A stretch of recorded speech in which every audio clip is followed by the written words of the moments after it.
hoy traigo más que predicaciones, enseñanza. Hoy no quise predicar, quise enseñar. Y es chistoso porque es una enseñanza de esas de bolsillo, digamos así de sistemática que como pastores conocemos, pero nunca la he enseñado en Cielos Abiertos. O sea, en 15 años casi que tenemos, no le he dedicado una enseñanza. Le iba a dedicar algún día una serie, pero sentí hoy compartirlo y luego veo que somos pocos, así que siento que esto va para nosotros, ¿verdad? Como cuerpo. Y está en Mateo capítulo 6, versículo 5. Mateo 6 nos habla de la oración, del ayuno, de diezmar y ofrendar. Mateo 5 comienza el Sermón del Monte y esta es parte de Mateo, de ese Sermón del Monte, sigue siendo. ¿Ok? Y dice, cuando ores no seas como los hipócritas, porque ellos aman, 6:5. Y cuando ores no seas como los hipócritas, porque ellos aman el orar en pie en las sinagogas y en las esquinas de las calles para ser vistos de los hombres. De cierto te digo que ya tienen su recompensa. ¿Cuál es la recompensa de ellos? Pues el ser vistos, el ser reconocido por los hombres es su propia recompensa. Mas tú, me encanta esa parte porque vemos ese corazón de Jesús y ese corazón de Dios, de todo Padre, ¿verdad? A mí me importas tú. Es que todos se salieron de la clase y todos se fueron. Sí, pero yo no soy papá de todos, a mí me importas tú. Es que todos reprobaron, no me importa, ¿verdad? No, porque todos, tú eres distinto y tenemos que entender eso. El Señor tiene un trato directo con nosotros. Tú, cuando ores, entra en tu aposento y cerrada la puerta, ora a tu Padre que está en secreto, y tu Padre que ve en lo secreto te recompensará en público. Aquí vemos varias joyas o perlitas que andan por ahí. Número 1 nos habla de que la oración tiene que ser un acto de intimidad, un acto secreto, ¿verdad? Habla de la puerta cerrada, habla de ese momento donde nadie puede pasar a ese lugar donde eres tú y el Señor, ¿verdad? Hay algunos que no lo hacen en un cuarto, lo hacen en el patio, ¿verdad? Se salen a caminar a su patio o se sientan en una sillita en particular, en alguna parte de su casa. Yo me acuerdo que yo tenía un lugar muy particular en un departamento que yo tuve, que cabrían 6 departamentos aquí, ¿verdad? Tan chiquito que estaba. Básicamente mi departamento era, no te miento, de aquí del tapete hasta donde topaba la pared, era recibidor, cocina y cuarto, ¿okay? Con paredcitas separadas, pero estaba muy padre porque pues nada más era yo, y de ancho igual, como de aquí a la pared. Y tú entrabas y el primer espacio era como un recibidor y luego había una barra en L que dividía el pasillo que llevaba al cuarto, y para acá estaba la cocina y la azotehuela, porque chiquito y todo, pero tenía donde colgar la ropa, ¿verdad? Y luego ya estaba el cuarto y el baño. Y en este espacio que se hacía entre el corredor, al lado de la barra estaba en L. Si yo abría la ventana del cuarto y abría la ventana de la entrada, corría un aire bien padre. Y ahí me ponía a orar, agarraba una toalla, la tiraba al piso, una almohada, y ahí era mi tiempo de oración. Ese era mi lugar secreto, porque si entraba al cuarto hacía mucho calor porque le pegaba el sol todo el día por atrás, y si estaba acá al frente pasaba la gente de los otros departamentos. Entonces ese era mi lugar secreto. Ponía música, apagaba las luces si era de noche, si era en la tarde, pues ahí me tiraba, y ese era mi lugar secreto, y yo quiero que tú tengas un lugar secreto. La importancia de tener un lugar secreto es porque se vuelve un poco, como seres humanos es práctico tenerlo, porque se vuelve el lugar donde tú te encuentras con el Señor, se vuelve una especie de rutina buena. No hablo de la rutina que se desgasta y que se vuelve lo mismo siempre y siempre, sino que es como un lugar seguro, un lugar al que tú sabes que cuando vas a ese lugar algo pasa, ¿verdad? Y a veces no pasa nada en lo natural, ¿verdad? No sientes la presencia, no sientes el escalofrío, lees la palabra y no hay una revelación profunda, pero sabes que Él está ahí y que te estás conectando con Él. Y otras veces entras y es la misma entrada al cielo, ¿verdad? Es como si todo cambiara. Así que es importante tener ese tiempo secreto, tú con el Padre. Y lo segundo que yo veo hasta este punto, no he llegado a la enseñanza, todo esto está antes de, es que tenemos que aprender y creer que la oración tiene recompensas. Estas tres prácticas que Jesús habló, el ayuno, la oración y el diezmar, tienen recompensas. Ojo, nuestro corazón no está en buscarlo por la recompensa, pero tampoco tenemos que caer en un antirrecompensismo, ¿verdad? En una falta de humildad o en una falta de sinceridad. Y hay que entender que el Padre recompensa. La gente que ora es gente que es recompensada por Dios. Mayormente, ¿cómo vemos las respuestas a nuestras oraciones? Si yo me pongo a analizar ahorita, si yo sacara una lista de las oraciones que yo he hecho a lo largo de mi vida continuamente, esas oraciones que tú haces continuas, yo no encuentro muchas que no hayan sido contestadas. La gran mayoría ha sido contestada.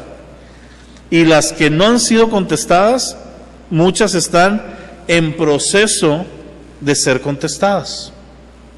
Y sí hay algunas que me dijo Dios que no, ¿verdad? Y algunas me habrá dicho que no. Pero son la minoría, son la gran minoría. Realmente cuando yo volteo al cielo digo, Dios, tú me das más de lo que yo necesito, de lo que yo merezco, de lo que yo pudiera desear. Y es porque yo he tratado de que en mi vida, aunque ha habido bajas, ha habido temporadas donde no he sido tan constante como normalmente, pero he tratado de que mi vida sea una vida de oración, una vida de búsqueda, una vida de diezmar y ofrendar y una vida de ayuno.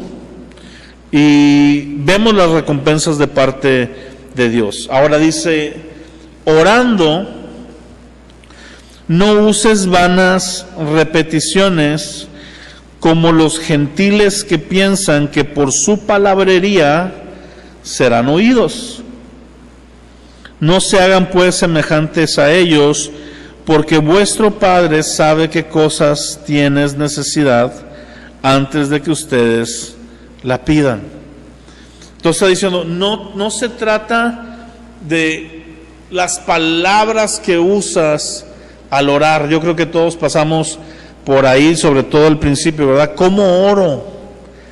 ¿Cómo es la manera correcta de orar? ¿Sí? Se debe de orar de tal forma, se debe de orar de rodillas, o no. Yo me acuerdo que yo al principio era muy religioso y era orar de rodillas porque yo pensaba que así era el asunto, ¿verdad? Y luego me acuerdo que leí un libro que decía que cuando tú orabas de rodillas, matabas a tu carne. Era como si la estuvieras crucificando, porque era cansado. Y este libro decía que conforme más pasaba los minutos de rodillas, más tu carne se debilitaba, y entonces iba a llegar un momento donde ya te despegabas de la carne y te conectabas con el Espíritu. Y ahí me tienes haciéndome callos nomás, ¿verdad? Porque pues no es así, no son fórmulas. No podemos encuadrar a Dios. Va a haber veces que el Espíritu te va a guiar a orar de rodillas, por agradecimiento tal vez. Cuando es en adoración, a mí me gusta arrodillarme y cantarle y levantarle las manos, ¿verdad? Es un acto de rendición. Va a haber veces que vas a sentir un espíritu de súplica y vas a orar arrodillado, arrodillada. Pero va a haber otras veces que vas a orar sentado en la cama, o caminando, o hincado, pero con la media rodilla, no sé. Lo importante es que tú y yo tenemos que ir a la oración con esto en mente. No es tan importante lo que voy a decir como a quién se lo voy a decir. La clave que yo he visto de la oración tiene que ver con el entender a quién nos estamos acercando. Y entender que nos estamos acercando a Él y que tenemos que hacerlo, número uno, con fe, porque Él es galardonador de los que se le acercan con fe. Y número dos, con una dependencia y con una búsqueda, pero conscientes de que Él nos está escuchando, que Él está pausando, ¿verdad?, de alguna manera su actividad para poner atención a nosotros. No hay ninguna de nuestras oraciones, aunque a veces lo parezca, que pase desatendida por el Padre. No hay ninguna oración que nosotros hayamos levantado que el Padre haya ignorado o no le haya prestado atención o haya volteado a otro lugar para atender otro asunto.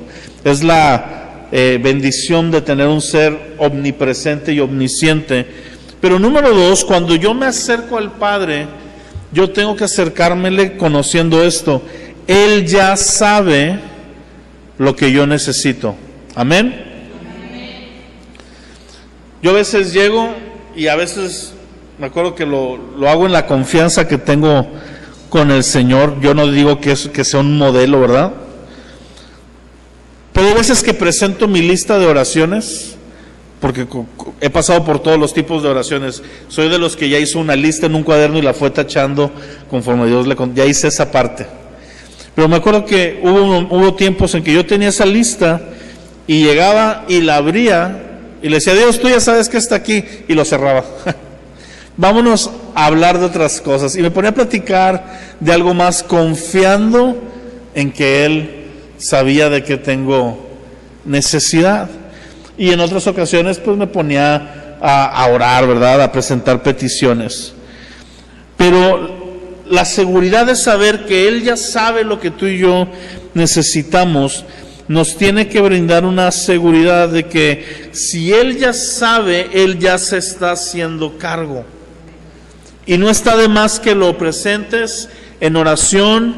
De hecho, dice la palabra que no estemos afanados ni cargados, sino que sean conocidas en nuestras oraciones, ¿verdad?, nuestros ruegos y súplicas y acciones de gracia. Es decir, se vale pedir y se vale agradecer de antemano, aunque todavía no lo hayas visto. Ahora, dice, ustedes pues oren así, y es a donde vamos a entrar. Hoy quiero hablar del Padre Nuestro y empezar a darle un sentido, porque el Padre Nuestro no es una oración que repetir, amén. Es un modelo de elementos que deben de estar en nuestras oraciones, ¿ok? No pasa nada si lo repites en el buen sentido, o sea, no está mal, pero no es una oración como tal, un ritual o palabras correctas. Volvemos a lo mismo, hemos visto eso desde el inicio del capítulo. Lo primero que el Señor nos enseña aquí, cómo se acerca a Jesús, es: ustedes acérquense y oren así: Padre nuestro que estás en los cielos, santificado sea tu nombre. Aquí tenemos las primeras joyas. Lo primero que vemos es un sentido de pertenencia y de identidad. Tú no te estás acercando solamente a Dios, tú te estás acercando a tu Dios. Amén. Me gusta cómo lo dice el salmista: Dios mío, eres tú.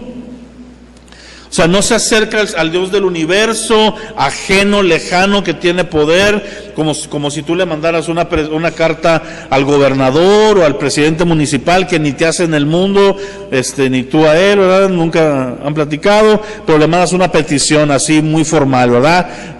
No. Tú te estás acercando a alguien que se entregó a ti en la cruz, a alguien que se ha dado por completo, a alguien que te permite decirle de diferentes formas. Ahorita vamos a abarcar eso, pero que cuando hablas del Padre, puedes hablar de una identidad y sentirte hijo, saberte hijo, y acercarte entonces con la confianza, la seguridad, la certeza que te da el hecho de ser hijo.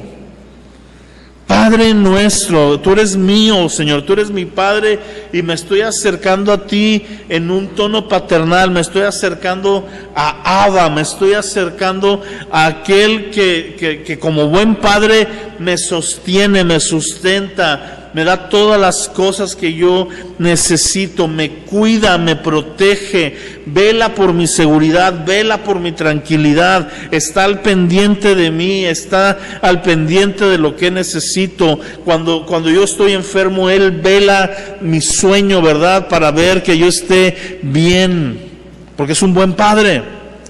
Las que son mamás aquí lo saben, ¿verdad? Se les enferma un hijo y no duermen, están sentadas al lado viendo al hijo dormir y que esté bien, ¿verdad? Se mueve tantito y ya están alteradas, o sea, ¿por qué se habrá movido, verdad? Y el niño ya está tranquilo, ¿verdad? Ya está roncando, pero no, otras veces está mal el niño y ustedes están al pendiente, velando. Bueno, lo mismo hace Dios. Dios vela por nosotros en nuestros tiempos de angustia, en nuestras oraciones podemos acercarnos sabiendo que Él está velando. Número 2, dice que estás en los cielos, habla de este lugar desde donde Dios gobierna. Estar acercándonos seguros de que Él está en control, que no hay nada debajo de los cielos que Él no controle. Entonces, Él está en los cielos, y si Él está en los cielos, yo puedo estar tranquilo. Yo me acerco a Él en confianza, me acerco a Él en pertenencia, me acerco a Él en comunión, en confianza, en identidad, me siento como hijo, pero además entiendo que Él gobierna sobre todas las esferas, desde la esfera celestial, y que sigue es muy importante. Santificado sea tu nombre.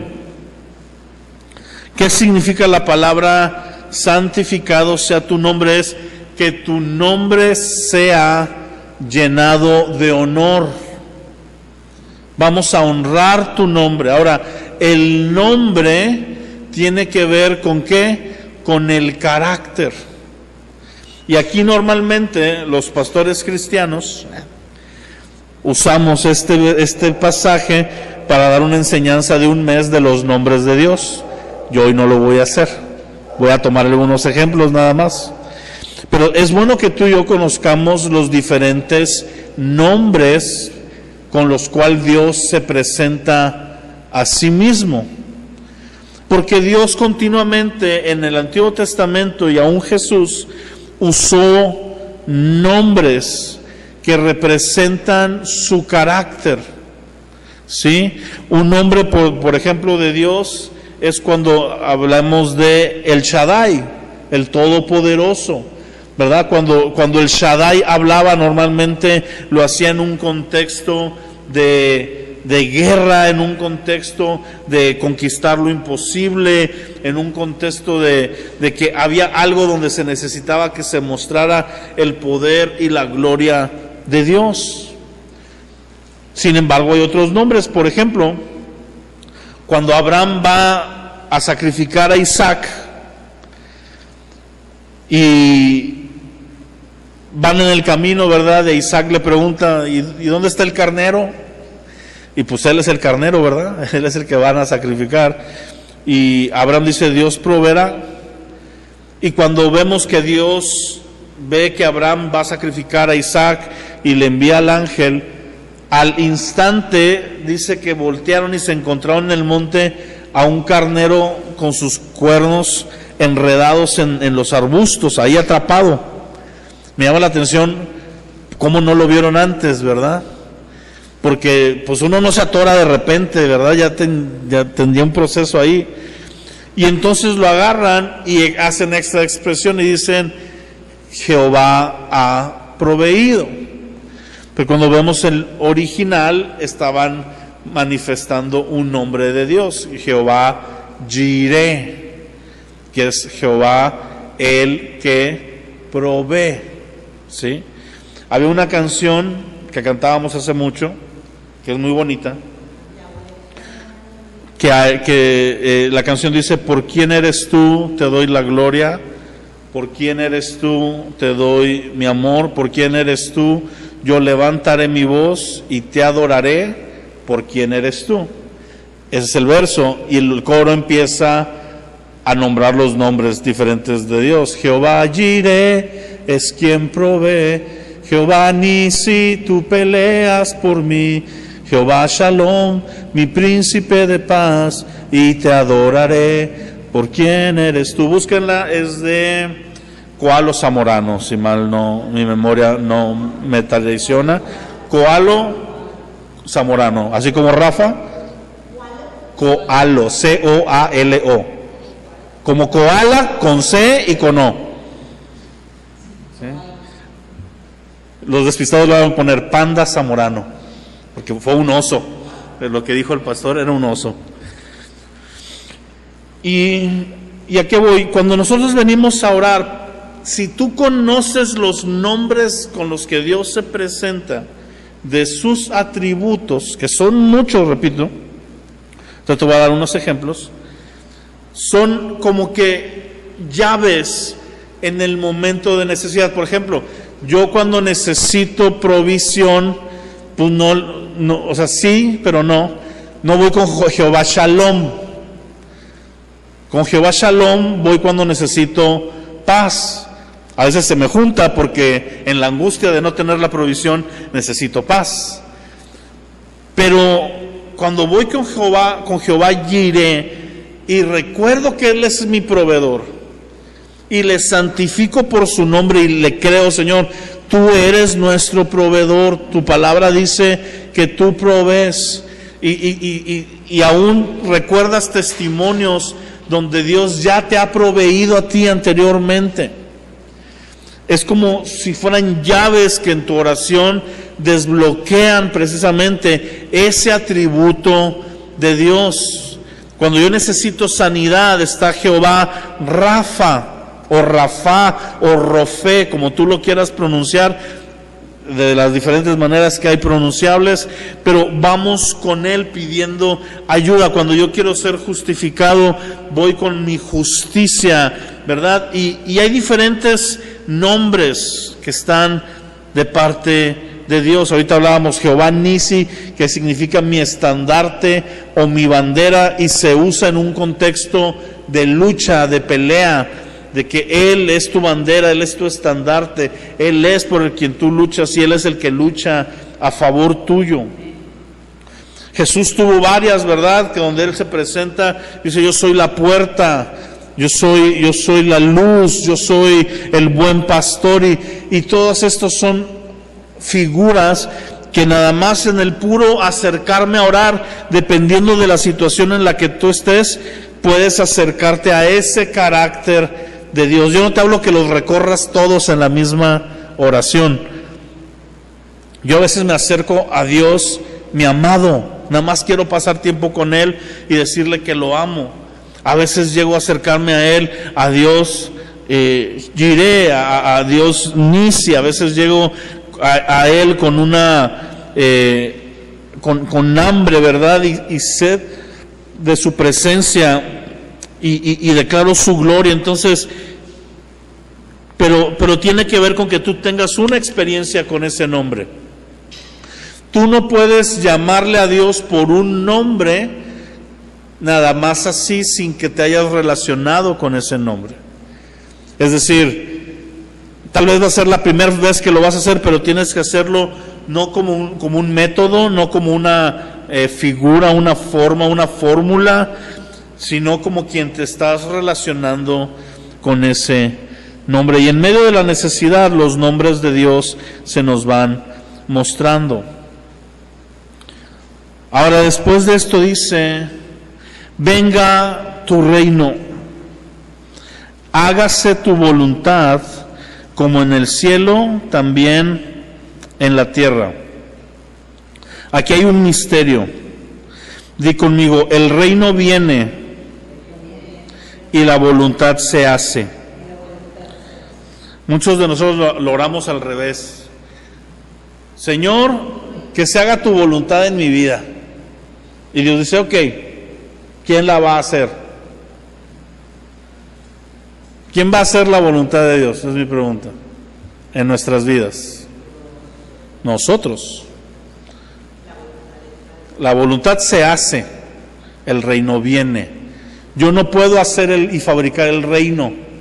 Yo tengo que pedir que el reino venga. El avivamiento no se fabrica, se pide. Lo único que podemos hacer por él es pedir y abrirle espacio. Pero los milagros, las señales, no tenemos forma, no podemos copiar. Yo vi que el pastor tal les pegaba con el saco 3 veces, préstenme un saco. No. El reino viene. La voluntad de Dios se revela y se hace, y la hacemos nosotros. Pero volvemos a lo mismo, a veces tenemos esta tendencia de decirle: tú haz tu voluntad en mi vida, y dice Dios: no me has entendido, yo te revelo mi voluntad y tú lo vas a hacer. ¿Quién fue a la cruz? ¿El Padre o Jesús? Jesús. Y Jesús dijo: que sea tu voluntad y no la mía. Y entendió que la voluntad del Padre era que fuera a la cruz. Se levantó y fue a la cruz. Yo tengo que tener revelación de la voluntad de Dios. ¿Qué es lo que quieres tú que haga en ciertas circunstancias, Señor? Porque que se haga tu voluntad como en la tierra, como se hace en los cielos. ¿Por qué? Porque en los cielos hay una perfecta obediencia. De tal manera que yo aquí en la tierra necesito tener revelación de esto. Y las bondades del reino, ¿verdad? El reino de los cielos, que es todo esto sobrenatural, todo el mover de milagros, todo el mover del fluir del Espíritu Santo, eso no se puede reproducir, eso tenemos que pedirle que Él lo mande, que venga solo, que fluya de Él. Lo bueno es que Él lo quiere enviar. Él ha prometido: y derramaré mi espíritu sobre toda carne, y tus hijos y tus hijas tendrán sueños, y los ancianos tendrán visiones, ¿verdad? Y creemos esta parte sobrenatural del reino. Pero ¿cuál es la voluntad de Dios? Es ese punto de la oración donde no nada más oramos, sino que tratamos de captar el corazón de Dios. ¿Qué quieres tú? ¿Qué quieres tú en mi vida? ¿Qué quieres tú para este aspecto específico? Tal vez estás en medio de una decisión. ¿Qué quieres que decida en esto? ¿Hacia dónde le doy? ¿Cómo le hacemos? ¿Cómo caminamos? Tengo opción A, B y C. La semana pasada te hablaba de las posibilidades que Dios te da. Y tal vez Dios te diga: pues las 3 son buenas. Tú decides. Tal vez Dios te diga: no, tienes que decidir por esta. En esta hay vida y en estas otras no. Pero ahí tenemos que aprender nosotros a discernir la voluntad para poder hacerla. Luego viene versículo 11: el pan nuestro de cada día, dánoslo hoy. Señor, danos nuestra provisión. El pan representa provisión. También representa la palabra de Dios. Es un tiempo donde dentro de la oración abrimos nuestro corazón a leer la palabra. Acuérdate que la práctica de orar y de leer van juntas. Yo oro con la Biblia abierta, leyéndola, y mientras leo la Biblia oro, o sea, van juntas, no no son por separadas. El pan representa la palabra de Dios, dice, no solo de pan vivirá el hombre, sino de toda palabra que salga de la boca de Dios. Y representa la palabra específica, el rema en ese tiempo de oración que va a venir a tu corazón. Representa la palabra escrita que estamos dedicándole a leer, pero también representa, como te decía, nuestra provisión diaria. El pan diario, ¿verdad? Nuestros alimentos, nuestro vestido, nuestras necesidades, Señor, dánosla hoy, el de cada día. Me encanta porque es una oración hasta cierto punto modesta. A nosotros tal vez nos gustaría decirle, Señor, todo el dinero que ocupo en el año, dámelo hoy. Y ya no hay broncas, ya lo tengo ahí, lo administro, ya descanso, ¿verdad? Pero no es lo que ocupo hoy, dámelo hoy. Dios es bien sabio y sabe de qué pata cojeamos, y tristemente somos humanos, y por más super espirituales que seamos, si hoy yo tuviera todas mis necesidades cubiertas, mis tiempos de oración bajarían, es un hecho. ¿Por qué? Porque ya mañana, ¿para qué voy por el pan de mañana si ya lo tengo? Por eso el maná era diario también, es una dependencia diaria. Aquí se muestra nuestra dependencia en oración. La oración muestra dependencia. Quien ora sabe que depende de Dios. Quien no ora no ha entendido que depende de Dios. No es ni por flojera a veces, no es por apatía, a veces es por falta de entendimiento y de dependencia. ¿Por qué? Porque se ocupan su tiempo solucionando aquello de lo que creen que dependen, ¿verdad?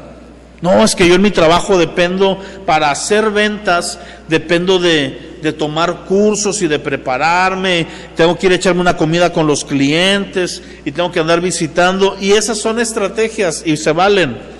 Pero no dependes de eso, dependes de Dios. Amén. De tal manera que yo le voy a poner más atención a mi tiempo de oración que a todo lo demás. No estoy diciendo que lo demás no se atiende, no caigamos en esa línea negligente, pero primeramente mi tiempo de oración habla de mi dependencia. ¿Y sabes qué hace Dios? Dios te da el pan diario. Dios es bueno.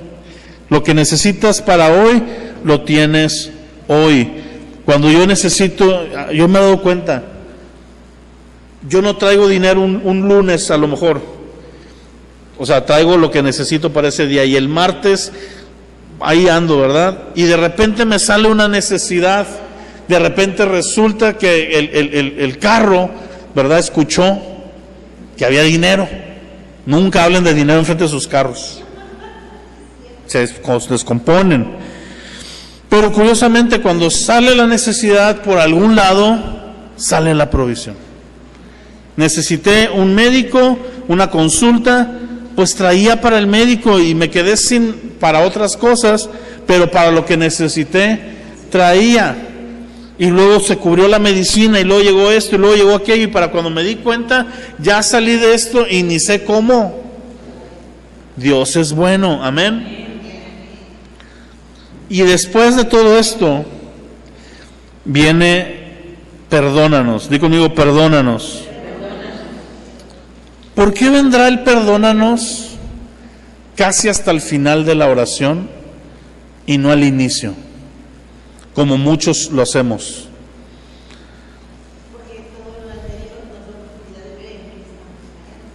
En parte.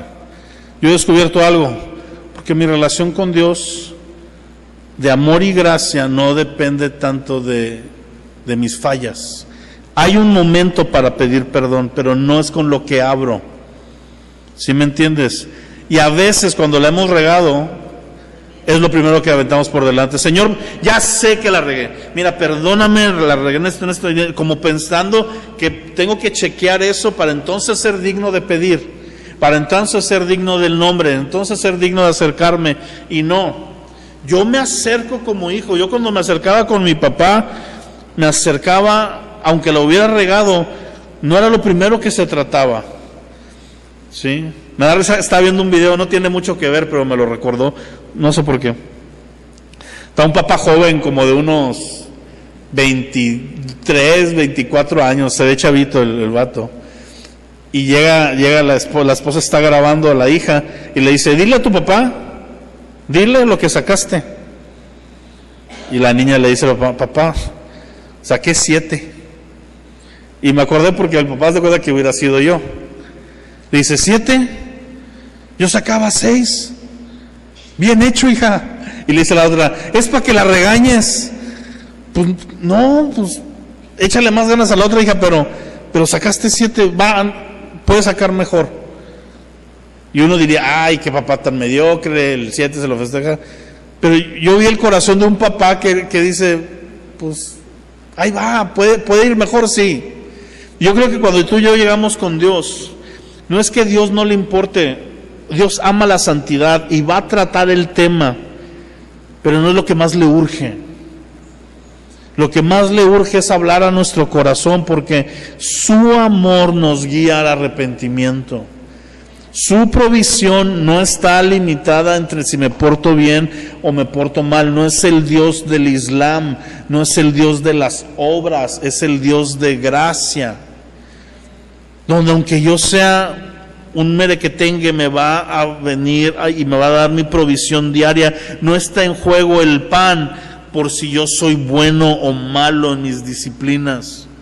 Esas son joyas extras que sí, vuelvo a lo mismo, son importantes, y son tan importantes que el Señor Jesús liga esta oración diciendo, perdónanos así como nosotros perdonamos. Y nos hace un harakiri espiritual. Porque si tú quieres el perdón del Señor, tú tienes que aprender a vivir perdonando. Amén. Ya no oí tantos amenes en esa parte. ¿Qué sería de nosotros si Dios nos aplica esta frase así a rajatabla? Si Dios nos perdona solo y cómo nosotros perdonamos a los demás, ya estaríamos bien en el hoyo. Esta es una motivación, es entender el perdón de Dios. No es que yo perdono para que Dios me perdone, es que como yo entiendo que Dios me perdona, ¿cómo no voy a perdonar después? Esa es la parte. Primero experimentar yo el perdón de Dios, y entonces va a venir un corazón perdonador. Un corazón del creyente debe ser un corazón que perdona a los deudores. Y termina pidiendo ayuda, termina diciendo, no nos metas en tentación. Sabemos que Dios no nos mete en tentación, lo dice Santiago. Líbranos del mal. Esta parte es muy importante, porque del mal, del enemigo, del daño que pudiera estar sobre tu vida, porque sí existe ese daño, sí existe ese mal, y si hay un enemigo de nuestras almas, no nos libramos nosotros, nos libra Él. Amén. Mi pelea no es contra carne ni sangre. Nosotros luchamos contra huestes espirituales de maldad, pero ni siquiera los ángeles, dice Judas, que ni siquiera el arcángel se atrevió a proferir palabras contra Satanás, sino que dijo que la mano del Señor te reprenda. Es decir, es Él el que me cuida. Yo no me voy a aventar el tiro con Satanás, ni con sus demonios, ni nada por el estilo, pero sí debemos orar, Señor, líbranos del mal. Hay un mal allá afuera.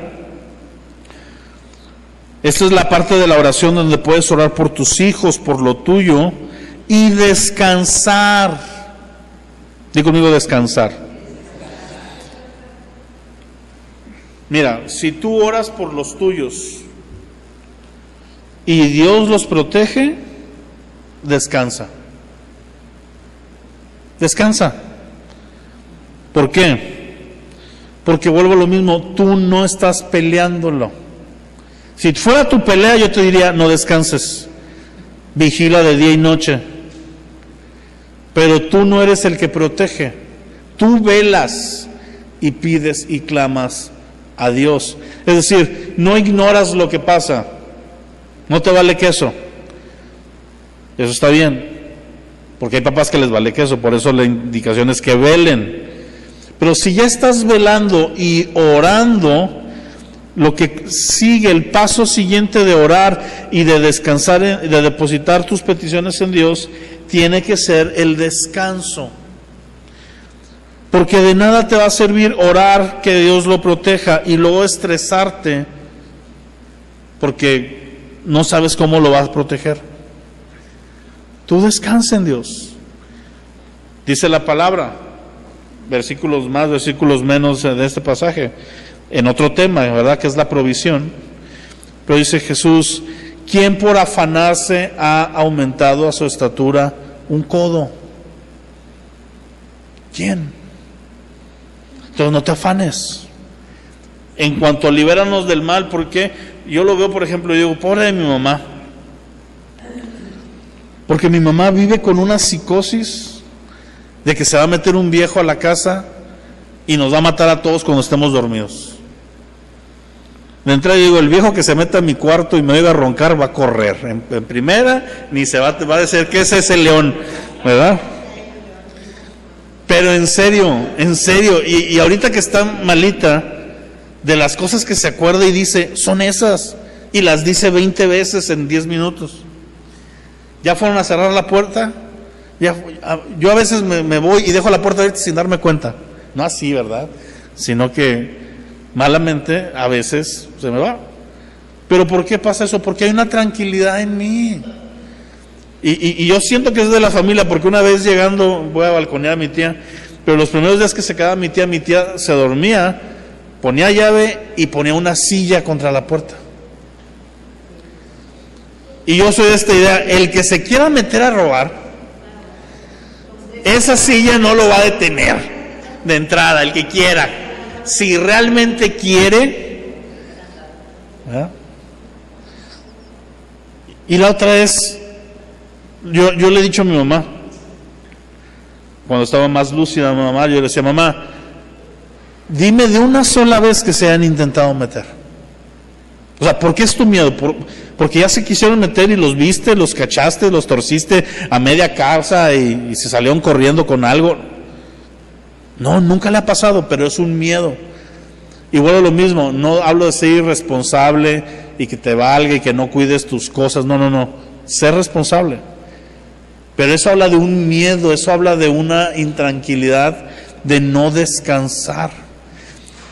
Y antes no nada más era el ladrón que se va a meter, era el cáncer que de repente me va a dar y me va a matar, la enfermedad que de repente me va a surgir, el robachicos que de repente te va a robar. Yo decía, mamá, con mi peso yo ocupo 3 robachicos, no 1, ¿verdad? O sea, siempre algo malo puede pasar, una catástrofe puede pasar. Y sí, ahorita puede caernos un avión de American Airlines que le falle el y venga y pegue justo en cielos abiertos y se una noticia de Facebook, ¿verdad? Dios no protegió a su iglesia y esas cosas. Todos en el cielo festejando. Pero como te puede pasar eso, te puede pasar cualquier cosa. Yo me acuerdo de cuando les tocaron los maldosos, es como un testimonio, ¿cómo se fueron? Sí. Me acuerdo de mi vida, yo no aplico este ejemplo. Cuando nos tocaron ahí la ventana. Sí. Y Dios nos cuidó. Y no teníamos perro. Ahorita ya tenemos perro. Pero debe haber una confianza. Protéjanos, líbranos del mal. Dios te va a librar del mal, de la peste destructora, de los lazos del cazador, de la saeta que vuela de noche. No caerá a ti mal alguno. Eso sí, mientras habites bajo la sombra del Altísimo. Si tú andas de turista en las tinieblas, bueno, ya. Padre, te damos gracias porque nos has enseñado un modelo sencillo de oración, Padre. Gracias te damos porque tú eres bueno. Queremos aprender a acercarnos en identidad contigo, Señor, en cercanía, sabernos hijos tuyos, Padre, queremos acercarnos a ese Dios bueno que sabe de qué tenemos necesidad antes de que hablemos la palabra. De aquel que nos da día tras día, Señor, sigue cubriéndonos día tras día. Danos nuestro pan diario. Padre, perdónanos y enséñanos a perdonar a otros. La gracia que recibimos, extenderla. Líbranos del mal, Señor, y confiamos en ti, en que en eso estás, que en ti estamos seguros, que el maligno no puede tocarnos en tus manos, que a nosotros nos toca someternos a ti y entonces resistir y el diablo irá, porque tú nos cuidas y nos proteges. Gracias, Señor. En el nombre de Jesús, déjanos ir a un tiempo de intimidad, a solas, donde está el Padre en lo secreto. En el nombre de Jesús, amén y amén.